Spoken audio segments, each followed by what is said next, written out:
got some awesome comics for you tonight.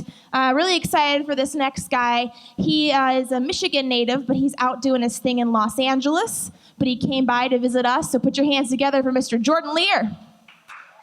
Guys, I'm from Michigan. I haven't been here in a while, so thank you for having me. I was here last time for my niece's birthday. She's like 4. We went to Chuck E. Cheese, normal birthday. I've never ever been to a Chuck E. Cheese around here in the wintertime, but I've never seen so much camouflage in one place that did not sell hunting equipment. Chuck E. Cheese is dressed for war, okay? Like, tell me where rich people take their kids for their birthday, because it ain't Chuck E. Cheese. That's a middle-class establishment. It's bullshit, though, if you think about it, because, like, rich kids, they get to go to Disney World, okay? They get to go to play with this big mouse named Mickey with his white gloves and his big ears. And poor kids get to go to Chuck E. Cheese and play with this big scary rat named Chucky. Chucky fucking Cheese. Jesus. It's like poor people propaganda. Love it. Thank you guys for letting me in. You're probably thinking you're at the fucking Justin Bieber tribute show right now. I got a beer somehow. I don't know how that worked out. Thanks. It's good. I'm cute. I get it. I'm like cute. People tell me that. Because I don't want to be cute though. I want to look like a man. Okay? This is bullshit. Like, I don't want to look like I confront a boy band. I want to look like I'm carrying a knife. Okay? Like this fucking guy. He's clearly packing. This guy's got, honestly, Jesus Christ. He was the original cast of Roadhouse right here. It's just beating ass. That's what I want. Like, I've got the kind of face, like, Jen, if I said to you, if I was like, yo, Jen, I'm gay, actually. You'd be like, yeah, I can see that. Yeah. It's like, you can see what? Oh, you got a soft face. It's fucking soft face bullshit. Like, this is the face that old ladies like flirting with. You know what I mean? I don't mean like cougar old, like cool. I mean like old, like orthopedic. Okay? Like bitches collecting Social Security. That's what I get. That's who I get. Like the females that I attract, this is what I get. I get like women age 6 to 15, 60 to 75, and every gay guy in between there. That's who I attract all the time. It's fucking whatever. Like, I don't know. It's so hard to date there. It really is. Like, everyone's trying to be famous all the time. All these actors, I just want to find a girl that doesn't have dreams. Can I just find someone that never wanted to be somebody? Can I get that? Can I get some boring receptionist that doesn't have a headshot? Can I find that? Fucking, they're crazy. They really are. They're crazy. Which is fun. I mean, that's fun.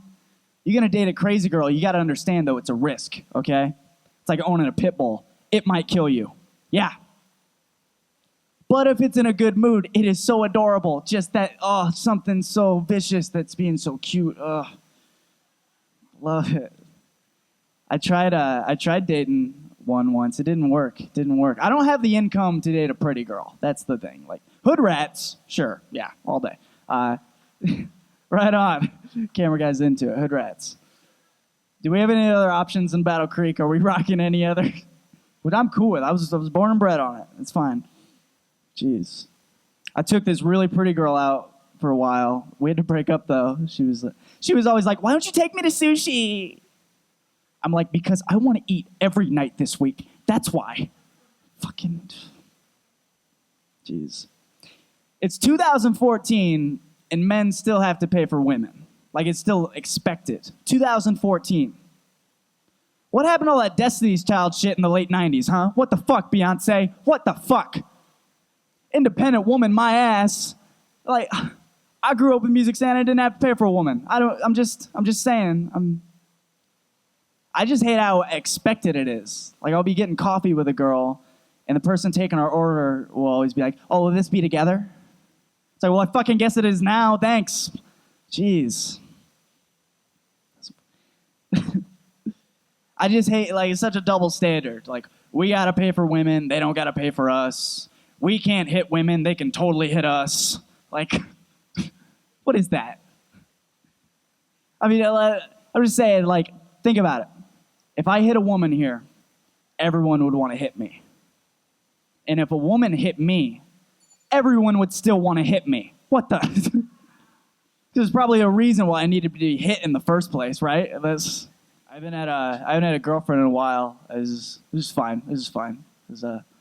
I kind of want one though, but I just want a girlfriend for like the beginning part of having a girlfriend. You know what I mean? Like relationships were like TV shows. I would just do pilots. That's just it. You know what I mean?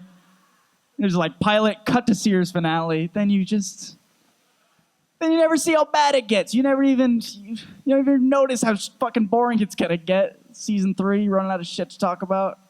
It's dumb. Jeez. No, I hate, like, after a couple months, I just hate how much you change in a relationship, Like, you ever hanging out with your boys and they're like, yo, man, you act different around her. It's like, yeah, I had to act way different to get her. That's why. That's how that worked. No, you can see the change. I hate the change, like physically, like you see, okay? Like if you're dating a girl for a couple months, what happens? The guy dresses better and the girl gets fat. That's what happens, okay? Yeah. Girls get a boyfriend, they act like a fighter that just made weight. They do. They're on the scale like, fuck it, I got a man. Someone give me a sandwich. All right, coming up next is a very lovely lady. She's a very good friend of mine. She is the host of Ha Ha Hastings in Hastings, Michigan. Put your hands together for Emily Allyn. I want to say, first off, from my heart, that apparently all of you guys love me more than my dad. Because you're here and everything. Supporting my dreams and that. No, I'm just kidding. I believe my dad when he tells me on our quarterly phone calls that he loves me. But my dad's cagey, y'all. He likes to hedge his bets on that one. Because he always qualifies it by saying, I love you, but I'll never love you as much as Jesus does. Right? So he's smart because depending on who you talk to, that either means he loves me like a lot or 0. Because some people don't believe in Jesus' love. I don't know if you know anybody like that. But yeah, my dad's cool. My mom actually is the one who has my back most, though. I don't know if any of the rest of you here tonight were able to travel to Battle Creek, Michigan through a combination of pop cans and wrinkled up dollar bills from the bottom of their mom's purse. But that's how I'm rocking life. Yeah, boom. It's awesome when you're 41 years old and you live with your mom. But I want to tell you something. Some of you may be more like 25 and living with mom, either again or still. I got to tell you something. It gets better. It does. It does, because when you get to be 41, what you do is you just characterize it differently when you tell people, right? So you just go,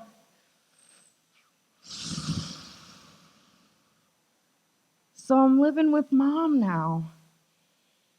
Like that, right? And the implication is that you're the one helping her. When instead what's actually happening is you're living there rent-free and making her take care of your dog because you're such a great person. But seriously, my mom is amazing. She supports my comedy career such as it is. She does. She actually...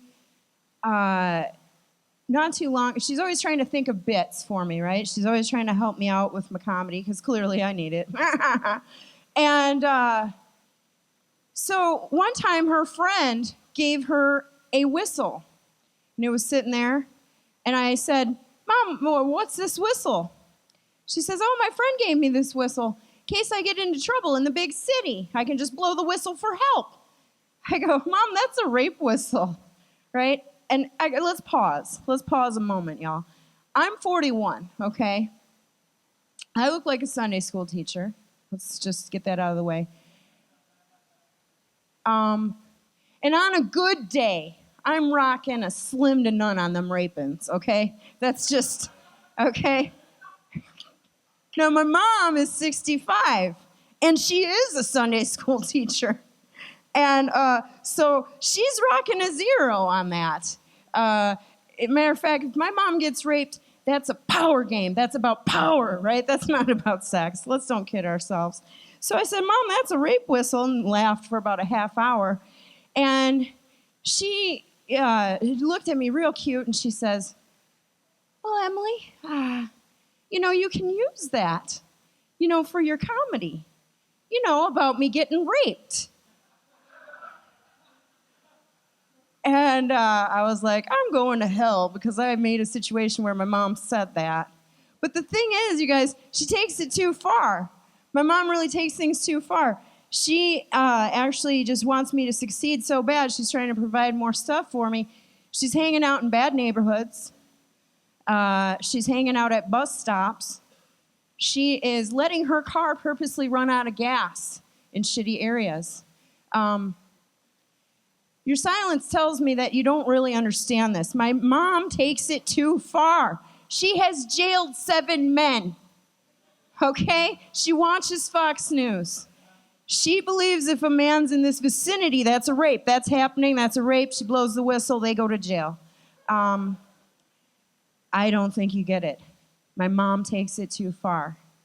She killed a man, okay? She killed a man. She heard him coming up behind her. She blew the whistle. Whoop, cardiac infarction. Okay, I said, Mom, he was 83. He was using a walker. You could have totally ran away from him. And she gets this look on her face, and she smiles, and she says, well, honey, you can use that for your comedy. I was like, good job, Mom. Good. Actually, it made those guys chuckle right now. So good. That guy had to die. You guys laugh. We're all winners in this situation. But my mom did teach me a few things that are pretty important in life. One of the things that my mom taught me is if someone has a stump, you do not ask what happened. Okay? Yeah. If you're 4 years old and the UPS guy is missing his hand, you don't ask him where it is. You just don't, unless you want to get beat with the belt. To this day, though, I don't ask people questions about their body. I do not. You can come up to me just, eyeball hanging out. I'm like, hey, what's up? Let's hang out. We're cool. I see no problems here. Another lesson my mom taught me, this is for the ladies. There's a couple of younger ladies here today. I'm really talking right to you girls. If you're going to wear a dress or a skirt like I am tonight, wear a slip, okay? Some of you may have never heard of these. You're like, oh, that's for old ladies. No, it's not. Wear a slip. Don't show your business. It's getting obscene out there, all right? Have some pride. Wear a slip. I'm going to pause on that. It's really important to me, okay? Let's let it sink in, okay? It's just one more layer. You just put it on before you put your dress. No one even knows. No one even knows, but yet they can't see through. Look, these lights are on me, but you can't see my lady parts. All right. What's that other thing my mom taught me? Oh, yeah. When you're feeling sad and down about life, there's just one thing that will cure what ails you. Grand Slam. Denny's Grand Slam. As you can see, I've taken that prescription on many occasions. It does work for your emotional hurt. Too bad it doesn't work for physical pain, right, though? Like, oh, broke my ankle. Get me to the IHOP stat, right? They're already open 24 hours a day. I don't know if you know this, but people get sad all the time. So they're already ready like an ER, They just replaced the hostess with a triage nurse. Get this guy some syrup, stat, It makes sense why rich girls are always the thin ones, though, right? Because they can drown their sorrows in cocaine and daddy's money, where the rest of us just have gravy. Not too long ago, a movie came out called The Fault in Our Stars. Anyone heard of this lovely piece of cinema? Nobody? Let me tell you something. It's a movie about kids with cancer. Why'd they make it? Fuck you. Okay? Don't go. Don't fucking go. But if you're gonna go, here's what I recommend. Number one, go to the theater that serves alcohol. That's paramount. Just if that theater's not open that day, don't fucking go, or else put a flask. You gotta have alcohol, it's important. Number two, because you have already predetermined that since you don't cry at real things in your life, you're not gonna cry at a movie, be prepared to fill yourself with both rage and alcohol in order to stave off the falling of tears, okay? What I'm saying is, as you're watching the movie and you're listening to the sounds of sobbing all about you, you're watching the waiter bringing napkins repeatedly to help people to dab their eyes. You can't even hear the movie over the crying and the sobbing. You just reach out and you grab your drink. And you just hold your drink, and you look at your drink. Don't look at the movie, look at your drink. Swirl it, hold it, move it slowly to your face. Like this. Don't look at the movie, do not look at their faces. Don't listen to the people crying around you. Just look at the sweet, sweet alcohol. And you just look at the alcohol and bring it to your lips. And you drink it. Oh, I looked at the movie, god damn it! Fuck you! Don't remind me of my boyfriend that died in high school. Alcohol, come on, let's go. And you put it down, and you grip through it, and tears may form in your eyes, but they do not fall. But then what happens is, and I'm gonna finish with this, you leave the film still filled with rage and alcohol. Your friends are fine. They have cried it all out of their system. They're ready to move on and go to the festival. You go to the festival, and then what happens is you begin to question your outfit choices. And then you begin to question your life choices. And then what happens is you have a full-fledged panic attack in the middle of a festival grounds brought on by social anxiety, rage, and alcohol. So those are my recommendations for going to see that film. Coming up to the stage next is a good friend of mine. Please put your hands together for the one and only Taylor Reschka. Fun fact, I just got engaged on Friday. That's fun. I was really nervous she was going to say no because we were going for 4.5 years, and I was afraid I was going to pop the question and be like, oh, it's about time. No, not at all. What did happen, though, is I asked her, will you marry me? And she said, and then she caught herself to say finally. She was like, okay. And I was like, really? Okay? She's like, no, yeah. I'm like, oh, yeah? And I had to do it all over again. It was embarrassing. But I do love her, and I hate the word fiance, so I'm going to say future wife, because that doesn't sound worse.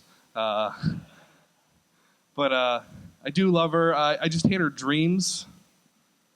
Not like her goals and aspirations, like her sleeping dreams. I hate those. Because most of the time it's, a dream of me cheating on her, and she wakes up and like, why'd you cheat on me? I'm like, I didn't. That was your dream. And she's like, well, it feels the same way if you did in real life. I'm like, then fuck, get a dream husband. I don't care. Leave me out of your dreams. Go complain to him in your dreams and stuff like that. I don't want to deal with this shit. If I dream that she cheated on me, I wake up and be like, hey, he was hot. Good job.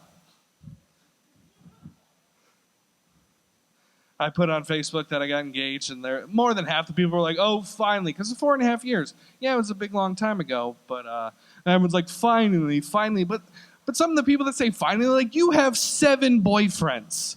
Currently, pick one. And then I'll say, finally, you picked one. And then it'll be even. I started a diet Monday because I do want to look nice for her. And also, there's no such thing as women chubby chasers. That's not a thing. Women don't chase the fatties is what I'm saying. Like, no girls at a bar going, you know what? I love marine life and that whale. Just doesn't happen. No one ever says, you know what? I've always wanted to have sex with my beanbag chair. Let's try this out. And of course, I always like a beanbag chair because I'm a big guy. I shop in big and tall. And the only thing in the big and tall section are striped fucking checkered shirts. So I constantly look like a beanbag chair from here to here. It's terrible. For you nerds out there knowing girls saying, I choose you, Snorlax. Ugh. Miley Cyrus is not chasing this wrecking ball, is what I'm saying. I do want to get healthy. But I don't work out because every time I go to the gym, I feel like everyone's looking at me and be like, finally, fatty, you made it. I know you didn't walk here. Get on the equipment now. Rolling on it if they have to. Give me a truffle shuffle. Like, people are mean at the gym. That's why I make my own gym just for fat people, call it Curves. Now, I know there's a Curves for women. I'd rename that to Estro Gym. Makes a little more sense. Tiny bit. Then I have the fat people gym, and after you lose so much weight, you graduate to an actual gym. Congratulations on the weight loss. Here's your fat diploma. See you later. Don't relapse, please. I don't like you here. It's a mean guy runs Curves. And the main reason I think I'm big is because I have a food addiction. It's a real thing. And it just sounds weird to say food addiction, because addiction is reserved for things like alcohol and drugs and other stuff like that. I can't really be like, hi, my name's Taylor and I'm addicted to Yum Yums. No other thing, and you need food to live. You need food to survive. No other thing like that has an addiction tagged onto it. No one says, Taylor, you look really hydrated. I think you have a problem. Taylor, you have 2 houses. Shelter is not needed that much. You know, people judge me for being fat, and go ahead. I understand. Because I judge people who smoke. I do. It's a horrible thing to do, but I do. But it's the same problem. Being addicted to something too much that could eventually kill you. But the big difference is I was arguing with somebody because they were smoking near me, and I said, hey, could you go away? And they're like, I have every right. I'm like, no, you don't. There's a Supreme Court case. Look it up. There is no right to smoke. But he's like, it's just as disgusting if you ate a hamburger next to me. I'm like, one, yes, and that's why I eat in my car. I don't want to be disgusting around you. 2, there's no such thing as secondhand pickle. There's not a problem with that. No one's eating next to you and you're like, ugh, I feel lethargic and my cholesterol's up for some reason. I don't know. It's terrible. I'm not a very religious person, but I do find Jesus fascinating. I can both be a carpenter and a shepherd, or a sharpenter, if you will. I just like to see him try another job, though. Maybe try to be like a lifeguard or something. Be like, hey, I'll save you. I can walk on this shit. I cannot get down there at all. Turn this water into wine, and I can walk on wine, too. That's nifty. Never tried that out before. I just experienced the second worst thing to happen to any human being in the world.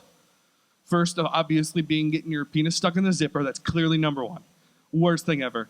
For men and women. Because women, if you have a penis and it's stuck in something, you have 2 problems. You're like, oh, I got this thing all of a sudden. Oh no, it's stuck in a trap. I'm batting 0 for 100 at this moment. But what happened to me, second worst thing, is I was alone, pooping, in a public restroom, when someone turned out the lights behind them. You have done this. Be it turning off the lights or been in the stall. And I was in the handicap stall, so I was extra scared because I couldn't touch anything. Because I actually beat out a guy in a wheelchair for it. I was just like, I need it. I'm technically handicapped for being fat. That's only true and sad. But I couldn't see anything. And I tried the desperation thing that people do, like, hey, come back, I'm still in here. And you wave your arm hoping there's like a light sensor somewhere. Like, so I don't know where I am because, again, in the handicapped stall, can't touch anything. Don't know where anything is except my mouth and penis because that's where guys know where they're at. You're like, I can eat, I can play with this. That's standard. So I get up and I wipe myself, I think. I'm not sure. It was dark. I use a lot of toilet paper, though. Call me 2-ply Shakur. So I wipe myself, and then I try to find the lock, and instead I just burst through the door and fly myself on the floor in the dark, which is horrifying as it is, in the middle of a dark bathroom. You know why no one comes at you when you're screaming? Because they open the door and it's dark, and you're like, someone could have died. I'm not going to risk it. This bathroom's, it's got a light sensor one. I opened it, and the light sensor's right here, so I'm like, do I have to poop? Like, you have to negotiate yourself. But then the lights cut on, and then I scream because I saw the pink stuff in the toilet and I thought it was the goo from Ghostbusters. Very big fear of mine. And I turned to see who turned the lights on, and it was the guy in the wheelchair that I cut off for the handicap stall. And he says, "That's what you get," and just like rolls into the stall. Joke's on him, I missed. I just got a brand new truck. I'm really excited. I feel like half a man now. Yes. Replaced my old 2002 Ford Taurus. But I'm scared because I live in a shitty neighborhood. Who else lives in a shitty neighborhood? Bullshit, this is Battle Creek. I say again. I'm just kidding. But what happened, I know it's a bad place to live. First hint was when I applied to live there, they're like, "Oh, you have a job. That's wonderful." Bad sign. Bad sign. Another bad sign is my next door neighbors have so many domestic abuse cases that the cop has his own key to the door. They're on a first name basis. Like, he'll walk in and be like, "Okay, what happened, Frank?" "Oh, I'm sorry, officer. She taped over Duck Dynasty again, and I just had to ram her in the face." Bunch of Duck Dynasty fans? All right, that's fine. I'll switch it around. "Oh, sorry, officer. He taped over my wedding video with Duck Dynasty. I had to slap him." That better? Another thing that makes me worried is before my truck, obviously the newest car there, the newest car in my apartment complex was my 2002 Ford Taurus. Only one person's moving up in the world in that place. Like, I'm afraid they're going to key my truck because it doesn't meet the ghetto aesthetic. And I think the number one thing that makes me worried is the ice cream truck is in that place every day. Not like once a month like when we were a kid, every fucking day. Which either means I live in a diabetes colony, look at me, maybe, or the more likely, it sells drugs. I'm convinced it sells drugs because there's no kids in my neighborhood. Child Protective Services, I assume. But I went to try to get ice cream out of this ice cream truck, and I said, "Hey, can I get a popsicle?" And they're like, "Oh, we don't sell ice cream. But we do have these awesome brownies." I'll leave you with this one. I told my dad I want to do stand-up for a living. And he said, "Taylor, if you do stand-up for a living, you better get used to saying, 'Do you want fries with that?'" Asshole. So I said, "Oh yeah, Dad. I'll work at Taco Bell."